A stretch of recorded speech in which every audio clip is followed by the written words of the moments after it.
Here are 5 tips and tricks that'll put you on the right path to be a better woodworker. Tape measures are super handy, but oftentimes the hook on the end of your tape measure can be off by 1/8 of an inch or more. Go ahead and burn an inch by starting at the 1 inch mark instead of the hook end on your tape measure. Don't forget to add an inch back to your measurement, so if you need 24 inches, you're actually going to make your mark at 25. When you're marking all of your measurements, consider using a crow's foot, and here's why. Unless you're using a square, your straight line isn't going to be perfectly straight.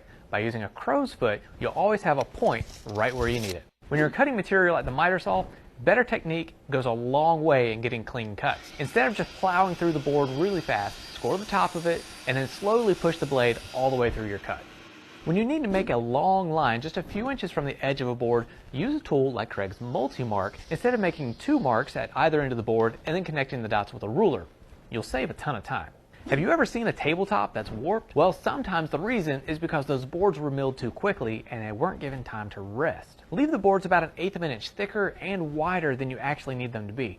Let them rest overnight or longer if possible, and then mill them down to their final dimensions. The results will be a tabletop that stays way flatter over time.